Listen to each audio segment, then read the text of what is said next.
Hi friends, welcome to my channel. நம்ம சேனலில் இன்றைக்கி ரொம்பவே சூப்பரான டேஸ்ட்டில் ஒரு அருமையான ரெசிபி தாங்க எப்படி செய்கிறதுன்னு பார்க்க போகிறோம். இது ரொம்ப ஹெல்த்தியானது. இதை நீங்கள் ஸ்நாக்ஸாகவும் சாப்பிட்லாம், இல்லை சைடிஷ் ரெசிபியாகவும் யூஸ் பண்ணிக்கலாங்க. ஈவினிங் டைமில் சாப்பிட்றதுக்கும் சரி, மார்னிங் பிரேக்ஃபாஸ்ட்டுக்கும் சரி, நைட்டு டின்னர் கூடயும் ரொம்பவே அருமையான காம்பினேஷனில் இருக்குங்க.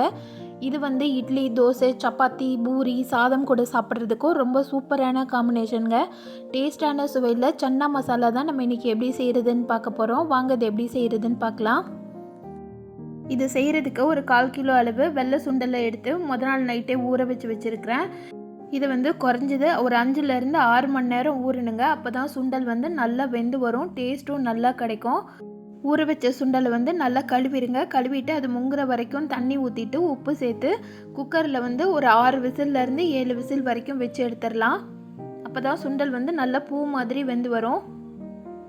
இப்போ நான் 6 விசில் கிட்ட வச்சுட்டேன். தண்ணியோட அளவும் பாருங்கள், ரொம்ப ஜாஸ்தி இல்லை, கரெக்டாக இருந்தது. இதை கரண்டியில் எடுத்து பார்த்திங்கன்னா கையில் எடுக்கும் போதே நல்லா சட்டுன்னு நசிஞ்சு வரணும். அந்த மாதிரி இருந்தால் தான் சன்னா மசாலாவுக்கு நல்லா இருக்கும். பாருங்கள், நல்லா மாவு மாதிரி நசிஞ்சிருக்கு, நல்லாவும் வெந்து வந்திருக்கு.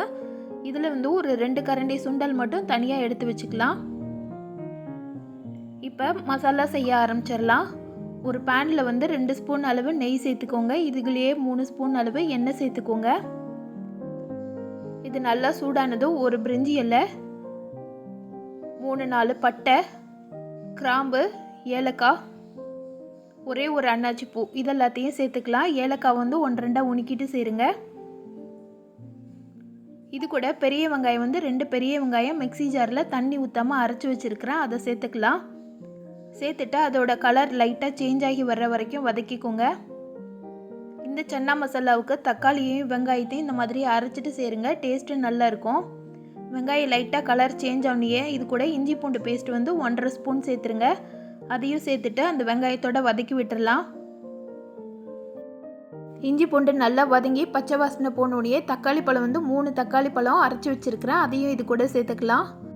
வெங்காயத்தோட அளவை விட தக்காளியோட அளவு ஜாஸ்தியாக இருக்கணும், அந்த மாதிரி பார்த்துக்கோங்க. தக்காளி சேர்த்துட்டு அந்த வெங்காயத்தோட நல்லா வதக்கி விட்டுடுங்க. இதுவும் தக்காளி பச்சை வாசனை போகிற வரைக்கும் வதங்கி வரட்டும். ஒரு 2 நிமிஷத்துக்கு வதக்கி விட்டிங்கன்னா கரெக்டாக இருக்கும். இது கூட 1/2 ஸ்பூன் அளவு மஞ்சள்தூள் சேர்த்துக்கலாம். தக்காளி வெங்காயத்துக்கு தேவையான அளவு உப்பு சேர்த்துக்கோங்க. சேர்த்துட்டு அதையும் வதக்கி விட்டுடலாம். தக்காளி வதக்க நல்லா கெட்டியாக ஆரம்பிக்கும். அது நல்லா கெட்டியானதுக்கப்புறமா மசாலா ஐட்டம் சேர்த்துடலாம். 2 ஸ்பூன் அளவு சில்லி பவுடர், 2.5 ஸ்பூன் அளவு தனியாத்தூள், 1.5 ஸ்பூன் அளவு சன்னா மசாலா பவுடர் சேர்த்துருக்குறேன். அதையும் சேர்த்துட்டு தக்காளியோட வதக்கி விட்டுடுங்க. அது வதக்க பார்த்திங்கன்னா நல்லா கெட்டியாக ஆரம்பிக்கும். சன்னா மசாலா பவுடர் கொஞ்சம் காரமாக இருக்கும், அதனால் மிளகாத்தூளோட அளவு நீங்கள் பார்த்துட்டு சேருங்க. இது கூட கொஞ்சமாக தண்ணி ஊற்றி கொஞ்சம் மிக்ஸ் பண்ணி விட்டுடலாம். சன்னா மசாலா எப்பயுமே கொஞ்சம் கெட்டியாக இருக்கணுங்க, அப்போ தான் நல்லா டேஸ்ட்டாக இருக்கும். அதனால் தண்ணி கொஞ்சமாக சேர்த்துக்கோங்க. இப்போ 1/4 அளவு தண்ணி சேர்த்துருக்குறேன். சேர்த்துட்டு ஒரு முறை நல்லா வதக்கி விட்டுடுங்க. திரும்ப கொஞ்சமாக தண்ணி சேர்த்துட்டு கொஞ்சம் லிக்விட் பதத்துக்கு வர்ற வரைக்கும் தண்ணி சேர்த்துக்கலாம். சேர்த்துட்டு 1 நிமிஷத்துக்கு நல்லா கொதிக்க விட்டுடுங்க. இது கொதிச்சுட்டு மசாலாவோட பச்சை வாசனைலாம் போயிட்டு லைட்டாக எண்ணெய் பிரிய ஆரம்பிக்கணும். அந்த டைமில் நம்ம வேக வச்சுருக்கிற சுண்டல் எல்லாத்தையும் சேர்த்துடலாம். சுண்டல் சேர்க்கும்போது அந்த வேக வச்ச தண்ணியும் சேர்த்துக்கோங்க, அப்போ தான் நல்லா டேஸ்ட்டு கிடைக்கும். சேர்த்துட்டு எல்லாத்தையும் நல்லா கலந்து விட்டுடுங்க. சுண்டல்லையும் கொஞ்சம் தண்ணி இருக்கிறதுனால தண்ணியோட அளவு ஃபஸ்ட்டு மசாலா சேர்க்கும்போது பார்த்துட்டு சேருங்க. சுண்டலும் மசாலாவும் நல்லா மிக்ஸ் ஆகி ஓரளவுக்கு கொதிச்சு வந்தோடனே 2 ஸ்பூன் அளவு சுண்டல் தனியாக எடுத்து வச்சுருந்தோம்ல, அதை கையை வச்சு நல்லா மசிச்சுக்கோங்க. இல்லை மிக்சியில் போட்டு ஒரு சுற்றுறதுனாலும் சுற்றி எடுத்துக்கோங்க.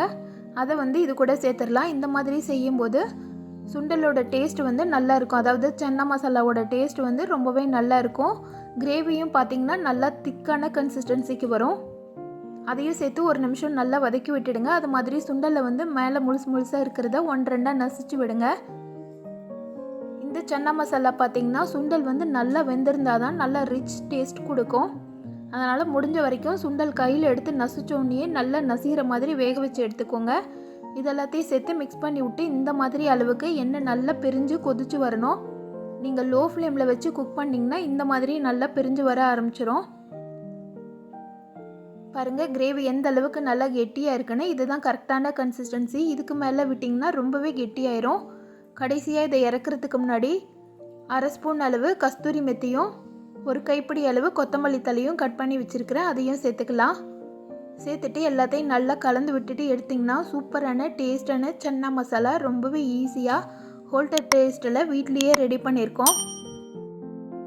இது வந்து இட்லி, தோசை, சப்பாத்தி, மெயினாக சொல்லணுன்னா பூரி கூட சாப்பிட்றதுக்கு ரொம்பவே அருமையான காம்பினேஷனுங்க. சோளா பூரி செய்து இந்த மாதிரி சன்னா மசாலா வச்சு சாப்பிட்டு பாருங்கள், அவ்வளவு அருமையாக இருக்கும்.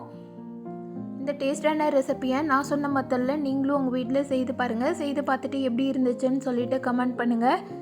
இந்த வீடியோ பிடிச்சிருந்ததுன்னா இந்த வீடியோக்கு லைக் பண்ணி சேனலை சப்ஸ்கிரைப் பண்ணிவிடுங்க. Thank you friends.